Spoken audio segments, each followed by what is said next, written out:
In Rings of Power episode 4, there was actually 2 things that I actually lied. Are you like I'm not trying to be mean, like, are you dumb?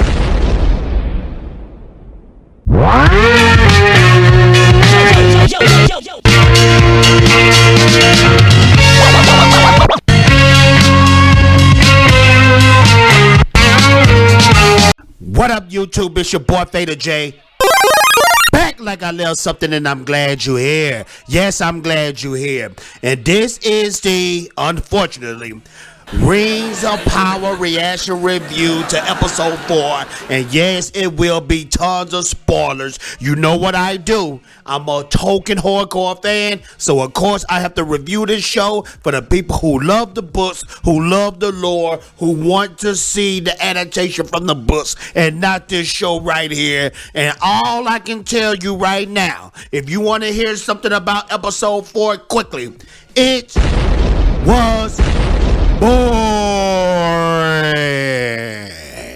Yes, it was. And if you want to hear how bad this show really was, then what I need you to do is to watch this video from the beginning all the way to the end. Because what that does is it helps me in the algorithm, and hardcore Tolkien fans like you, it'll bring more people in to see what a real review is all about, and not a paid review from Amazon. I'm not a shill. I'm going to tell you guys the truth. No matter what, Amazon or any other company cannot come in my pocket and change my channel. I'm going to forever keep it real with you guys. So thank you so much for doing that for me. Also, what I need you to do, make sure to like, make sure to subscribe, and make sure to hit that notification bell. Because every time you hit that notification bell, it makes your boy Fader J feel oh so good and oh so swell. Yeah, thank y'all so much. And one last thing, and then we're going to get into it.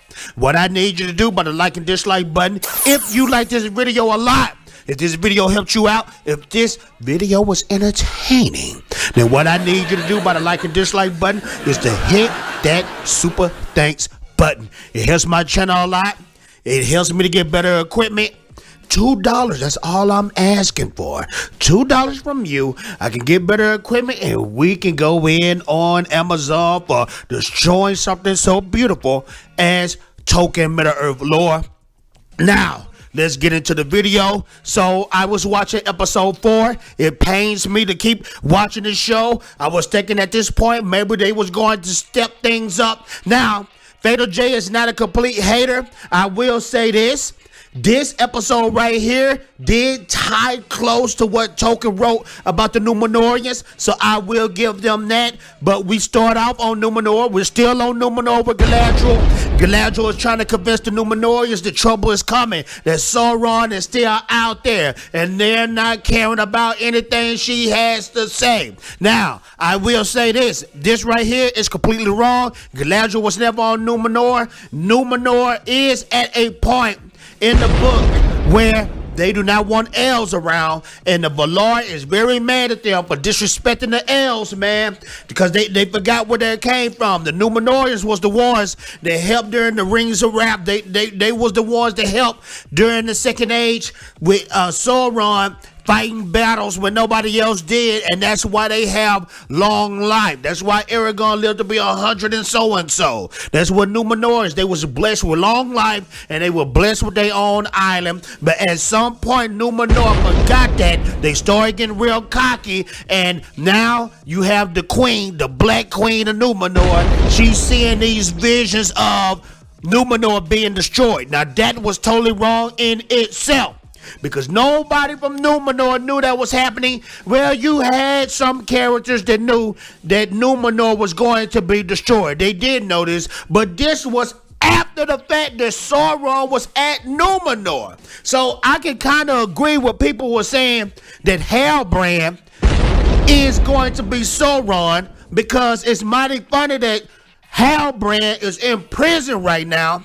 Sauron, he's in prison in the books with Numenor, and that's how he started getting in a lot of people's ears and whispering to them and telling them, hey, you know that that first Dark Lord guy, that Morgoth guy? I think you should follow him. You should worship him and forget about the Valar. The Valar is just trying to keep you from being great and being strong, and forget those elves too. So I can see how Halbrand is that guy, but I'm gonna tell you something right here, right now. Halbrand does not exist. They already knew it was Sauron the whole time. So all this Scooby-Doo mystery stuff, get rid of it, man, because I'm telling you, man, this stuff is weak. I can't take it. It's like they try to tie in a little good stuff from the books, but it just overall, things just didn't happen this way. The Tor Morale woman, the queen, the Black Queen, she's being all iffy and stuff, and she can see the future. When the freak did she ever start seeing the future? That was not talked about. What was talked about was she was supposed to be the queen. Now, they aren't calling her the queen regent because the king is still alive. Now, that was in the books where her dad was a good king. He was trying to go back to the old ways, but the people wasn't hearing him. Pharazôn, he was cocky. He wasn't trying to go the old way. So they have that right in the books, but it's so much conflicting stuff, conflicting with what Tolkien actually wrote and was actually dope and good, that I can't enjoy it. Like, I can't give you small kudos. I'm not going to say that. I'm not going to give you small kudos for adding in what was in the books, because that's what you're supposed to do. That's what you're supposed to do. So I'm not going to give you kudos for that, because Galadriel is walking around Numenor. She was not walking around on Numenor. She never stepped foot on Numenor. That didn't happen. That is a Amazon story. So we transition to the Black Elf guy. Now, the Black Elf guy, of course, he doesn't exist either, but he meets up with this elf character who's the leader of some orcs. Orcs hate elves. They hate them. And the funny thing about it is, orcs was actually mutilated versions of elves, because that's what Morgoth did. And that's a little bit of a few lines that was made from Tolkien. Tolkien didn't really express all the way through that orcs come from elves, but I know for certain that orcs hate elves. So for them to have a leader, and his name is Adar, for them to have Adar, who was an elf, as their leader, and he's the one behind Sauron. I guess he's playing like the second hand of Sauron. Now you have the Black Elf, who was a prisoner of the orcs. Adar pops up and tell the Black Elf, hey man, I'm going to let you go after you killed all these orcs right here. And what I want you to do is send the people the message. Send these people the message that they need to bow down to me, and everything will be okay. What? Yeah, that's in there. So they let him go.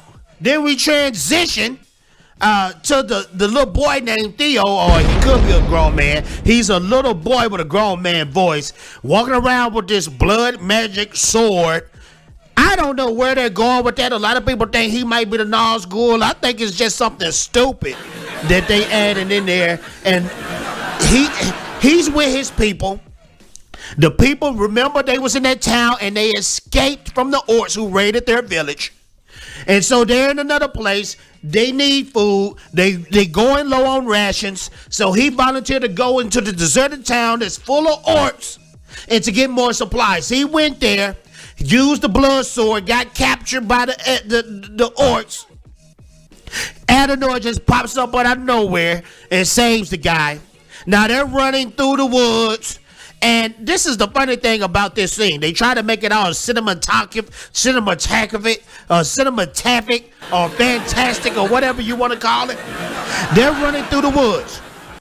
They're moving all in slow motion so it can look all beautiful and compared to Peter Jackson. So they're running through the woods.